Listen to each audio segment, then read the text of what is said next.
तर नक्कीच तुमचं इंद्रियामध्ये रक्तपुरवठा कमी झालेला आहे. तर पण मित्रांनो, त्यासाठी आपण काही काळजी करतो का? तर मला वाटतं लैंगिक समस्या नक्कीच तुम्ही घरच्या घरी टाळू शकता. जेव्हा आपण सुप्त अवस्थेमध्ये असतो आणि आपली हार्मोनची लेवल पीक असते.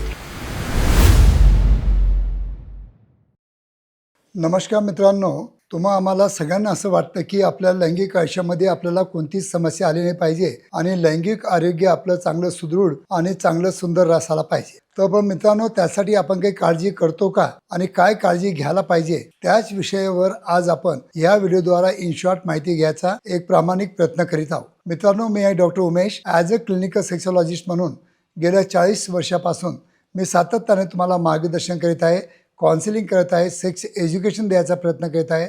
तर त्यासाठी खरोखर जर तुम्हाला सायंटिफिक व्हिडिओ पाहिजे असतील तर नक्कीच माझ्या मराठी यूट्यूब चॅनलला सबस्क्राईब करा आणि जास्तीत जास्त आपल्या मराठी बांधवांना शेअर पण करा. तर मित्रांनो, काय आहे की छोट्या मोठ्या आपल्या लाईफमध्ये काही काही गोष्टी घडत असतात. तर आपण काय करतो की जास्त करून आपण हृदयाला खूप जास्त महत्त्व देतो. जसं आपण हृदयाची काळजी घेतो त्यासाठी आपण डायटिंग करतो, एक्सरसाइज करतो, त्याचप्रमाणे जर आपलं इम्पॉर्टंट जे एंडोक्रायनल पार्ट ज्याला आम्ही ऑर्गन म्हणतो किंवा पेनिस म्हणतो त्याला पण जर आपण महत्त्व दिलं तर मला वाटतं लैंगिक समस्या नक्कीच तुम्ही घरच्या घरी टाळू शकता. आता काय करायचं, सगळ्यात पहिले लक्षात ठेवायचं, तुम्हाला कंपल्सरी मॉर्निंग वूड म्हणजे मॉर्निंग इरेक्शन यायलाच पाहिजे. मॉर्निंग जे इरेक्शन असतं हे 5 ते 6च्या दरम्यान सकाळी मॉर्निंगमध्ये जेव्हा आपण सुप्त अवस्थेमध्ये असतो आणि आपली हार्मोनची लेवल पीक असते तेव्हा आपल्याला 5 ते 6 वेळा मॉर्निंग वूड आलंच पाहिजे. आता हे वयानुसार कमी जास्त पण होऊ शकतं, तर त्याच्याकडे लक्ष ठेवा. जर तुम्हाला मॉर्निंग वूड म्हणजे जर मॉर्निंग इरेक्शन येत नसेल तर नक्कीच तुमचं इंद्रियामध्ये रक्तपुरवठा कमी झालेला आहे किंवा तुमच्या बॉडीमध्ये टेस्टोस्टेरॉनची लेवल कमी झालेली आहे, हे तुम्ही डायग्नोसिस घरच्या घरी करू शकता. दुसरी गोष्ट, जर तुम्हाला दिवसभरामध्ये जेव्हा केव्हा तुम्ही आंघोळ करताना म्हणा किंवा युरिनलला जाताना जेव्हा केव्हा तुम्ही आपल्या पेनिसला फील करता, जर त्याच्यामध्ये खूप जर जास्त सॉफ्टनेस आला असेल कीच ते काळजीची गोष्ट असते, कारण की तिथला रक्तपुरवठा जर कमी झाला असेल तर त्याच्यामध्ये सॉफ्टनेस येतो, हे पण तुम्ही लक्षात ठेवा. तर त्याच्याकडे पण लक्ष देणं अत्यंत गरजेचं असतं. तिसरी गोष्ट म्हणजे आपली टेस्टोस्टेरॉनची लेवल पातळी ही नॉर्मल आहे का नाही आहे, जी की 400 ते 1000पर्यंत पाहिजे, किंवा जर मिडल एजचा माणूस जर कोणी पुरुष असेल तर 600 ते 700 मध्ये पाहिजे.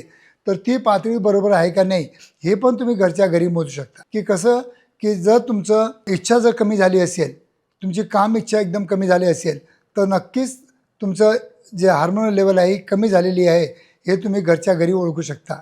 किंवा तुमची जर पोट वाढलं असेल तर नक्कीच 20% तुमच्या रक्तामध्ये टेस्टोस्टेरॉन हार्मोनची लेवल कमी दिसते, कारण की एस्ट्रोजन वाढल्यामुळं टेस्टोस्टेरॉनची लेवल कमी होते आणि एस्ट्रोजन वाढल्यामुळं आपल्याला ढेरी येते.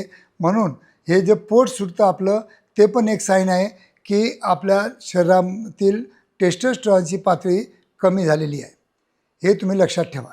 या 3-4 गोष्टीकडे जर लक्ष ठेवलं तर मला वाटतं तुम्ही सेल्फ डायग्नोसिस आणि सेल्फ ट्रीटमेंट पण करू शकता.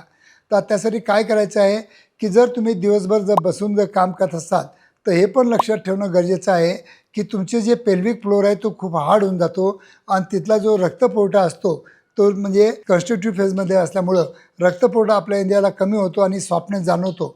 त्यामुळं जे लोक IT क्षेत्रामध्ये काम करतात, दिवसभर लॅपटॉपवर काम करतात, दिवसभर आपल्या मांडीवर लॅपटॉप घेऊन ठेवून काम करतात, त्यांच्यामध्ये टेस्टोस्टेरॉन लेवल ही कमी होताना आढळून येते. आणि ज्या लोकांचे पेल्विक फ्लोअर वीक असतील त्यांना पण वीक इरेक्शन येतात. म्हणून जर पेल्विक फ्लोअर जर वीक झालेले असतील तर सिम्पल तुम्हाला मी किगल एक्झरसाइज सांगत असतो. आणि ते किगल एक्झरसाइज म्हणजे फक्त जेव्हा केव्हा तुम्ही युरिनल फ्लो करता त्यांना जे काही स्ट्रीम करता 1 2 3 बोला, स्ट्रीमिंगला बंद करा, 1 2 3 बोला, अजून बंद करा. असं तुम्ही जर दिवसातून 8-10 वेळा युरिनलला जात असाल आणि हा एक्झरसाइज करत असाल तर नक्कीच तुमचे पेल्विक फ्लोअर रिलॅक्स होतील आणि त्याच्यामुळं तिथला रक्तपुरवठा वाढण्यासाठी नक्कीच मदत होते. कारण की ITचे मुलं 12-12, 18-18 तास एकाच जाग्यावर हार्ड सरफेसवर जर बसून काम करत असतील तर नक्कीच त्यांचे जे पेरिनियल नर्व्ज असतात त्या नर्व्ज डॅमेज होतात आणि त्यांच्यामुळे त्यांचे सेन्सेशन कमी होतात. म्हणून इरेक्टाईल डिस्फंक्शनचं प्रमाण हे ITच्या मुलीमध्ये जास्त आढळून येतं, हे पण तुम्ही लक्षात राहू द्या. तर या छोट्या मोठ्या गोष्टी असतात आपल्या आयुष्यामध्ये, याच्याकडे दुर्लक्ष करू नका आपल्या आहाराकडे किंवा व्यायामाकडे दुर्लक्ष करू नका. हे जर तुम्ही प्रॉपरली जर जुळून आणलं तर मला वाटतं लैंगिक समस्या घरच्या घरी सॉल्व करण्यासाठी या छोट्या मोठ्या टिप्स तुम्हाला नक्कीच मदत करतील.